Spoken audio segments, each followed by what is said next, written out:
As-tu déjà imaginé comment ce serait s'il existait un moyen de vraiment changer ta vie, sans perdre de temps et sans excuses? Eh bien, moi aussi j'y ai pensé, jusqu'à ce que je découvre quelque chose qui fonctionne réellement. Laisse-moi te raconter une histoire. Quand j'étais plus jeune, je trouvais toujours une excuse pour ne pas faire ce que je devais. Ah, je le ferai plus tard, je n'ai pas le temps, je n'y arriverai pas. Jusqu'au jour où j'ai découvert une méthode qui a tout changé. J'ai réalisé que le secret n'était pas compliqué, il était juste là, sous mes yeux, tout ce temps. C'était comme quand on apprend à faire du vélo. Au début, ça semble impossible, mais une fois que tu as pris le coup, tout change. Et maintenant, je vais partager ce secret avec toi. Oui, il est possible de changer ta vie, de commencer à faire ce qu'il faut, et le meilleur dans tout ça, c'est que tu n'as plus d'excuses. Tu veux savoir comment? Alors abonne-toi à la chaîne, parce que je vais te montrer exactement comment franchir la prochaine étape et transformer ta réalité. Imagine un instant que tu es sur une longue route. Parfois, le chemin est lisse et facile à parcourir, mais à d'autres moments, des obstacles surgissent. Cela peut être un énorme trou, ou une pierre en plein milieu du chemin. À ces moments-là, la plupart des gens veulent s'arrêter, se plaindre et trouver des excuses pour ne pas avancer. Mais, en réalité, ces obstacles font partie du voyage. Quand tu fais face à un défi, tu grandis. Chaque fois que tu surmontes une difficulté, tu deviens plus fort, tu apprends quelque chose de nouveau et tu te prépares mieux pour le prochain obstacle. Si tu attends que tout soit facile, tu seras frustré lorsque les problèmes apparaîtront. Et ils vont apparaître, crois-moi.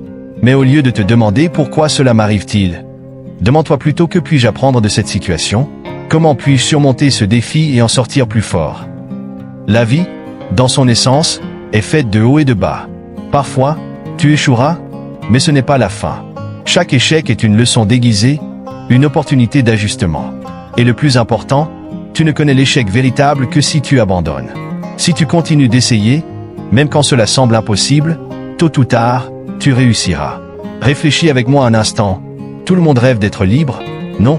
Libre de choisir comment passer son temps, comment travailler, quoi faire de sa vie. Il semble que la liberté vienne de faire ce que tu veux, quand tu veux, sans règles ni obligations. Mais voici une vérité que peu de gens réalisent, la vraie liberté vient de la discipline. Exactement, ça peut sembler contradictoire, mais plus tu es discipliné, plus tu auras de liberté dans ta vie. Imagine une situation très commune. Si tu as la discipline d'économiser de l'argent et de bien gérer tes finances, que se passe-t-il? Avec le temps, tu auras plus de ressources, et par conséquent, plus de liberté pour voyager, faire ce que tu aimes et vivre sans dette. Maintenant, pense à ta santé. Si tu es discipliné pour bien manger et faire de l'exercice, ta santé sera au rendez-vous, ce qui te donnera plus d'énergie, d'endurance et, bien sûr, plus d'années à vivre pour en profiter. Voyons maintenant l'autre côté. Le manque de discipline peut te piéger. Sans discipline financière, tu t'enfonces dans les dettes. Sans discipline de santé, tu deviens dépendant des médecins, des médicaments et, éventuellement, tu souffres des conséquences d'une vie désordonnée. Autrement dit, la liberté que tout le monde souhaite ne vient pas par hasard, elle vient de la discipline que tu construis jour après jour. Et oui, c'est difficile au début, mais cet effort te donne le contrôle de ta vie et te libère des chaînes invisibles que tu ne réalises même pas que tu portes. Maintenant, parlons de quelque chose qui dérange beaucoup de gens, mais qui est essentiel pour la croissance personnelle, assumer ses propres erreurs. Il est tellement plus facile de pointer du doigt quelqu'un d'autre, de blâmer la situation, le patron, le gouvernement, ou n'importe quoi d'autre à part soi-même. Le problème, c'est que lorsque vous faites cela, vous abandonnez le contrôle de votre propre vie. Si tout ce qui vous arrive de mauvais est la faute des autres, comment pouvez-vous changer cela? Tout simplement, vous ne pouvez pas. Nous apprenons ainsi l'importance d'assumer la responsabilité de tout ce qui nous arrive dans la vie, qu'il s'agisse de choses positives ou négatives. Soyons honnêtes, cela fait mal au début. Regarder ses propres erreurs, reconnaître que les échecs ne sont pas la faute du monde qui nous entoure, mais bien des décisions que nous avons prises, ou que nous n'avons pas prises, peut être inconfortable. Mais c'est la première étape pour reprendre les rênes de notre vie. Quand vous commencez à vous demander que aurais-je pu faire différemment, non seulement vous apprenez de vos erreurs, mais vous devenez aussi capable de rectifier le cours des choses, et surtout, de grandir. Adopter cette posture est libérateur, car vous cessez d'être victime des circonstances et vous devenez l'acteur du changement. La responsabilité, qui semble d'abord être un fardeau lourd à porter, se transforme rapidement en un pouvoir qui vous permet de façonner votre vie comme vous le souhaitez. Et c'est extrêmement gratifiant. Maintenant, entrons dans un domaine un peu plus sensible, les émotions. Tout le monde a des mauvais jours. Ces moments où rien ne semble aller comme on le veut et où l'on se sent de mauvaise humeur, frustré, voire irrité. C'est normal et ça fait partie de la vie de tout le monde. Ce qui ne doit pas arriver, c'est de laisser ces émotions négatives prendre le contrôle et commencer à guider vos décisions. Combien de fois avez-vous agi sous l'emprise de la colère et l'avez regretté ensuite? Avez-vous déjà dit quelque chose sous le coup de la rage que vous n'auriez pas dû, ou pris une décision impulsive qui vous a causé des problèmes par la suite? Cela arrive lorsque nous laissons les émotions décider à notre place. Bien sûr, ce n'est pas facile. Des sentiments comme la colère, la frustration, la peur et la tristesse sont puissants. S'ils ne sont pas maîtrisés, ils peuvent vous pousser à faire des choses qui engendreront encore plus de problèmes. Ce que vous devez faire est simple, reconnaissez vos émotions, mais ne les laissez jamais déterminer vos actions. Si vous êtes en colère, prenez du temps, respirez, réfléchissez avant d'agir. Cela peut sembler un petit geste, mais cela fait toute la différence à long terme. Lorsque vous équilibrez ce que vous ressentez avec ce que vous devez réellement faire, vos décisions deviennent bien plus sages. Et la plupart du temps, vous évitez des problèmes inutiles. Rappelez-vous, les émotions sont passagères, mais les conséquences de vos décisions peuvent durer longtemps. C'est pourquoi il est crucial de contrôler ce que vous pouvez contrôler et d'utiliser vos émotions à votre avantage, et non contre vous. Nous arrivons à un point crucial, l'action. Imaginez que vous êtes dans une période compliquée de votre vie, une situation qui semble sans issue, où toutes les options paraissent mauvaises. La plupart des gens se retrouvent paralysés à ce moment-là. Elles attendent que la solution apparaisse d'elle-même ou que les circonstances changent d'une manière ou d'une autre. Mais ce que vous devez comprendre, c'est que la solution à ces moments difficiles tombe rarement du ciel. La solution vient de l'action, même quand vous ne savez pas exactement quoi faire. Pensez à la vie comme à une route pleine de bifurcations. Parfois, vous ne savez pas quel chemin prendre, mais rester immobile n'est définitivement pas une option. Si vous ne faites rien, rien ne changera. Mais si vous faites un pas, même petit, vous créez du mouvement, et avec le mouvement viennent de nouvelles opportunités.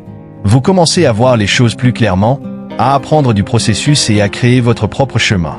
Oui, cela peut être effrayant d'agir sans avoir toutes les réponses.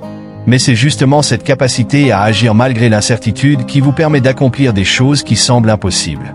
Les personnes qui progressent le plus dans la vie sont celles qui bougent, qui ne restent pas à attendre le moment parfait ou la solution magique. Parce que le moment parfait n'existe pas. Ce qui existe, c'est le pouvoir de prendre une décision maintenant, même petite, et de commencer à construire le chemin vers là où vous voulez aller. Maintenant, parlons d'équilibre. Dans la vie, il est facile de tomber dans les extrêmes. Certaines personnes sont tellement rationnelles qu'elles finissent par ignorer complètement leurs émotions, ce qui les rend froides et distantes. D'autres sont tellement émotionnelles qu'elles laissent leurs sentiments prendre le dessus, plongeant leur vie dans le chaos. Mais la clé d'une vie réussie, comme l'enseigne Joko, réside dans le juste milieu, l'équilibre entre la raison et l'émotion. Vivre de manière équilibrée est un défi quotidien, car notre tendance naturelle est de pencher d'un côté ou de l'autre. Soit nous réagissons de manière totalement rationnelle, soit nous nous laissons emporter par nos émotions. Cependant, c'est dans l'équilibre que nous trouvons la véritable force. Lorsque vous êtes capable d'écouter vos émotions tout en pensant de manière logique, vous prenez des décisions bien meilleures. Et ce sont ces décisions qui vous mènent plus loin, que ce soit dans les affaires, dans vos relations personnelles ou dans n'importe quel domaine de la vie. Cet équilibre, cependant, ne s'obtient pas du jour au lendemain. Il se construit petit à petit, avec de la pratique et de la patience. Et, une fois que vous l'avez atteint, vous vous rendez compte que les défis qui semblaient auparavant impossibles à surmonter deviennent beaucoup plus gérables.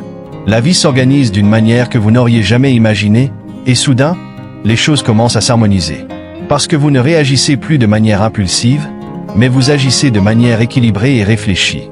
Enfin, parlons de la persévérance, le dernier est peut-être l'ingrédient le plus important pour réussir. Cela ne sert à rien d'avoir de la discipline, d'assumer la responsabilité de vos erreurs, d'équilibrer vos émotions et d'agir si vous abandonnez en cours de route. La persévérance est ce qui différencie ceux qui atteignent leurs objectifs de ceux qui échouent en chemin. Imaginez toutes les fois où vous avez commencé quelque chose, et pour une raison ou une autre, vous avez abandonné avant d'aller jusqu'au bout. Peut-être parce que c'était trop difficile, parce que la motivation initiale avait disparu ou parce que les résultats n'étaient pas venus aussi rapidement que vous l'espériez. Ce que vous devez comprendre, c'est que le succès est rarement instantané. La plupart du temps, il est le résultat d'années d'efforts, de dévouement et surtout, de persévérance. Beaucoup de personnes abandonnent juste au moment où elles sont sur le point de réaliser quelque chose de grand. Elles ne réalisent pas que cet ultime effort, ce dernier coup de pouce, était tout ce qui manquait pour que tout fonctionne. Ne soyez pas cette personne. La véritable victoire appartient à ceux qui continuent, même lorsque tout semble contre eux. Car c'est cette résilience, cette capacité à persévérer, qui trace le chemin du succès. Et si vous voulez plus de contenu comme celui-ci, n'oubliez pas de vous abonner à la chaîne, car chaque semaine, nous avons de nouvelles vidéos qui changeront votre vie pour le meilleur. À notre prochaine vidéo, au revoir.